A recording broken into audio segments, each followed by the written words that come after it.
começou com a morte de 100 milhões de pessoas, mais de 50 milhões de refugiados, nas duas grandes guerras do século passado. Eu convido vocês a voltarem para esse momento. Muitos casos de tortura, perseguições, humilhações, perversidades, campos de extermínio, campos de concentração. Eu estive em Auschwitz e nada é tão triste quanto aquilo. Pessoas morrerem por serem quem eram. Bebês judeus morrerem por serem judeus. Testemunhas de Jeová sendo perseguidas. Toda a comunidade LGBT sendo perseguida, indo para campo de concentração. Toda a comunidade negra indo para campo de concentração. Isso marca a consciência da humanidade. E eu convido vocês a sentirem o cheiro daquele ambiente. O cheiro de Auschwitz, as dores de Auschwitz e de todos os campos de concentração que marcaram a história da nossa humanidade. Marcaram a história e fizeram com que a nossa consciência percebesse a perversidade e a maldade humana que está instalada em todos nós. Nesse momento de choque da humanidade, mais de 100 milhões de mortos, para efeitos comparativos, no Brasil nós éramos apenas 40 milhões de habitantes. A população do mundo era 4 vezes menor que a população de hoje. O cheiro de morte, de sangue, de tortura, de ódio e a maldade instalada no ar. Nesse momento cria-se uma organização internacional cujo objetivo principal é a paz do mundo. E um comitê de pessoas faz uma declaração universal. É como se fosse a Constituição do mundo. 48 países reunidos em Paris assinam esse documento. 8 países resolveram não assinar, entretanto voltam atrás posteriormente e compõem o grupo dos primeiros 56 países que compõem esse documento, que são os direitos mais básicos de cada um de nós. O seu direito, o meu direito a ter um nome e a ter um sobrenome. Eu conheço pessoas que não têm sobrenome. O seu direito e o meu direito a escolher com quem você vai se casar. Em diversos países do mundo, meninas são mutiladas, têm os seus genitais mutilados e são entregues para homens mais velhos e não podem escolher com quem vão se casar. O seu direito e o meu direito a ter alimentação, a ter moradia. Eu sou policial há quase 20 anos e eu atuo no enfrentamento ao trabalho escravo, ao trabalho infantil, às violências sexuais contra crianças e adolescentes, ao tráfico de pessoas. No combate ao trabalho escravo, que já participei em diversos estados, no Pará, no Mato Grosso, em Goiás, eu pude aprender a perversidade humana. A marca do nosso país, do Brasil profundo, que é a desigualdade instalada entre nós. Já encontrei pessoas que moravam em galinheiros, em chiqueiros. Já encontrei um rapaz que há muitos meses dormia em um coxo de uma vaca. Já resgatamos um senhorzinho que estava há muitos anos em situação de trabalho escravo e o sonho dele era beber água gelada. Já encontramos muitas perversidades desse Brasil profundo de pessoas que não sabem o seu nome completo, de pessoas que não sabem o nome da sua mãe completo, de pessoas que não têm documento. Milhares de pessoas no Brasil não têm certidão de nascimento. Esse Brasil existe. Ele aprova e ele revela a desigualdade, que é a marca que está instalada entre nós em vários séculos de fundação desse país. Em 1989, a Declaração Universal dos Direitos Humanos já tinha 40 anos, mas ela não foi capaz de evitar um dos casos mais graves de trabalho escravo do Brasil, que é o caso José Pereira. José Pereira era um jovem de São Miguel do Araguaia, aqui de Goiás, e na infância mudou-se para o Pará. Ainda adolescente, ele foi feito trabalhador escravo. Foi para uma fazenda chamada Espírito Santo, em Sapucaia, no Pará. Ele ficou muitos meses como trabalhador escravo e, aos 17 anos, ele tentou fugir dessa fazenda. E nós sabemos que as pessoas que estão ali são trabalhadores escravos, primeiro porque não têm liberdade. Elas são ameaçadas quando tentam fugir e são mortas muitas vezes quando tentam fugir. Segundo, porque não recebem pelo serviço prestado, porque tudo que vão consumir tem que pagar em valor muito superfaturado. José Pereira tenta fugir dessa fazenda junto com outro amigo, também adolescente, e é preso pelos capangas. Esses capangas matam os dois e enterram numa vala. José Pereira tinha levado um tiro no olho, um tiro na mão e um tiro na barriga. Ele perde a mão, ele é jogado numa vala, ele é enterrado, mas ele não morreu. Ele permaneceu vivo para contar essa história. O Brasil foi denunciado no início dos anos 90 para as Cortes Internacionais de Direitos Humanos. Apenas aí, por uma decisão internacional, nós criamos no Brasil um sistema para enfrentar essa perversidade do trabalho escravo. E é desse sistema que eu faço parte. Em que pese a Declaração Universal ter proibido o trabalho escravo no Brasil há tantos anos e no mundo, ainda existe trabalho escravo. 50 mil trabalhadores escravos foram resgatados nos últimos 20 anos pelo Ministério do Trabalho, que estão querendo acabar, inclusive. Ainda existe tráfico de pessoas. Goiás é marcado pelo tráfico de mulheres. É um dos estados onde há mais tráfico de mulheres. Pesquisas realizadas no Aeroporto Internacional de Guarulhos dão conta de que cada 100 mulheres que vão para a Europa para a prostituição, e muitas delas vítimas de trabalho escravo, de cada 100 mulheres, 23 são goianas. Na minha família eu tenho inúmeros casos de tráfico de pessoas. Inclusive a minha irmã foi traficada e por isso esse tema é tão caro para mim. Nós temos tráfico de pessoas para o mercado nacional de futebol, para o mercado internacional de futebol. Nós temos tráfico de pessoas, de meninas que querem ser modelos. Eu atuo também no enfrentamento da violência sexual contra crianças e adolescentes, que infelizmente também é uma marca, e é uma chaga, é um câncer e uma doença do nosso país, porque retira de meninas, muito jovens, uma das principais características da vida em sociedade, que é a confiança no adulto. Nos motéis, nas casas noturnas, nos prostíbulos que eu frequento em vários estados fazendo operações, nós encontramos meninas de 11, 12, 13, 14 anos e as resgatamos dessa vida. Um dos casos me chamou bastante atenção. Foi um caso que aconteceu no Pará também. É o caso da menina Lidiane. Sempre que fazemos operações, nós fazemos um pequeno curso com os policiais. Justamente porque o policial tem que entender que ele não vai para essa operação quebrar porta de prostíbulo e bater em prostituta, que já é um grupo vulnerabilizado.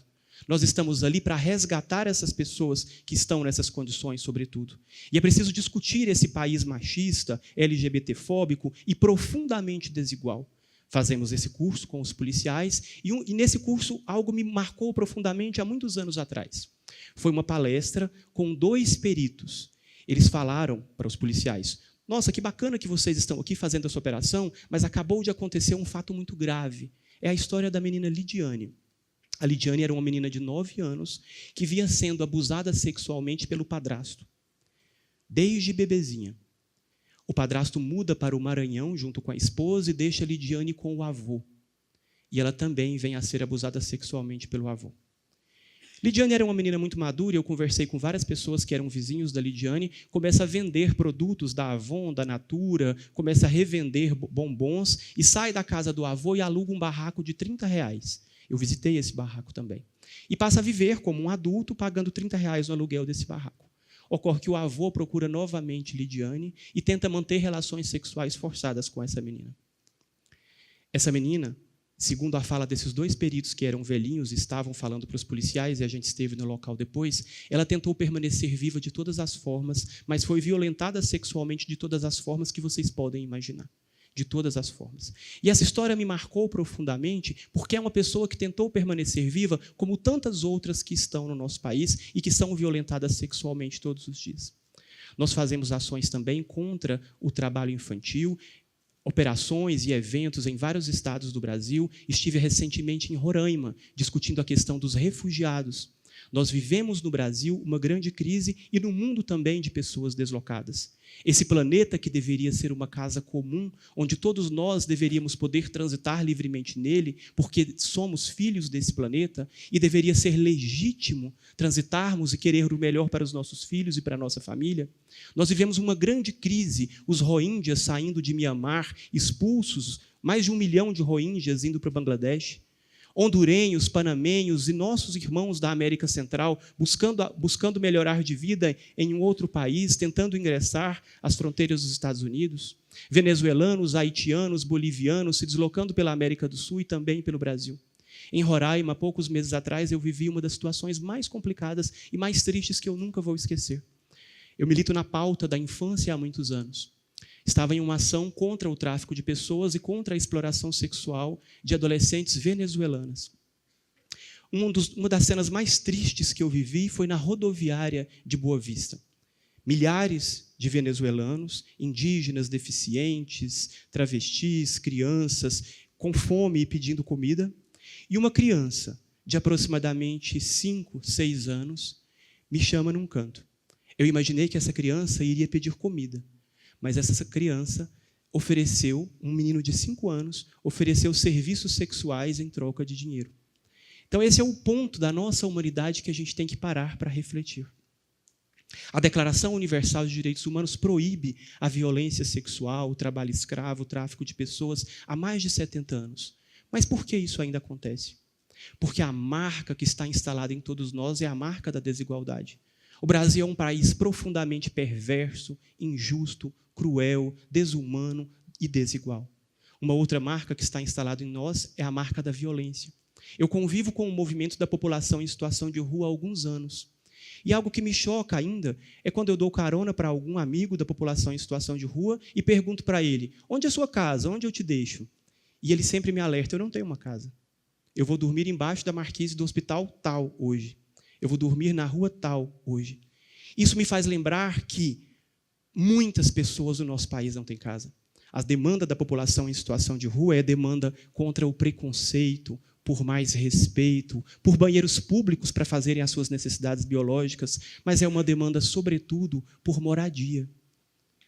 É preciso, talvez, que reescrevamos a Declaração Universal de Direitos Humanos, com as mãos também dessas pessoas que foram esquecidas, e não apenas com mãos europeias, e não apenas com mãos masculinas, porque se há algo em comum nesses códigos e convenções e constituições, é que todos eles, ou maior parte, foram construídos por mãos brancas e masculinas. É preciso que as mulheres, que são a maior parte da nossa humanidade, escrevam essas convenções e essas declarações.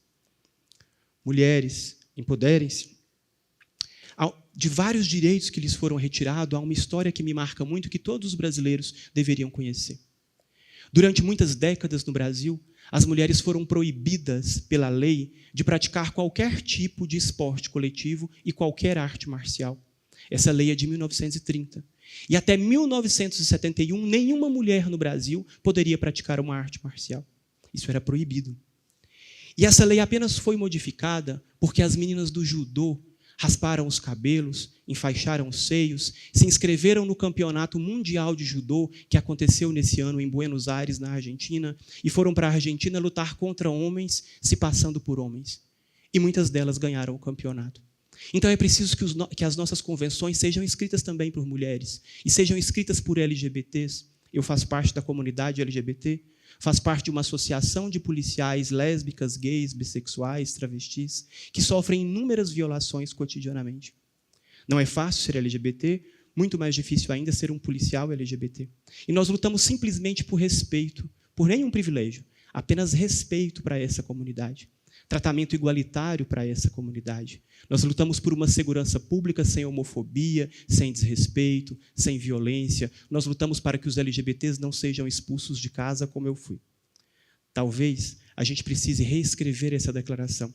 Mas se não quisermos reescrever a Declaração Universal dos Direitos Humanos, é preciso que a gente internalize esses 30 artigos que são muito simples e que garantem respeito. E é preciso que a gente internalize e volte a fazer renascer o centro e o cerne dessa declaração, que é a generosidade humana, que é a humanidade que existe em cada um de nós, que é o poder que temos de chegar até aqui, juntos, porque vencemos muitas intempéries, muitas selvagerias. A história humana é de milhões e milhões de anos, e juntos nós somos mais fortes. Nós precisamos ressuscitar a humanidade que existe em cada um de nós e internalizar esse documento, que é uma espécie de Constituição Universal, para que a gente possa fazer valer os direitos humanos. Muito obrigado a todos.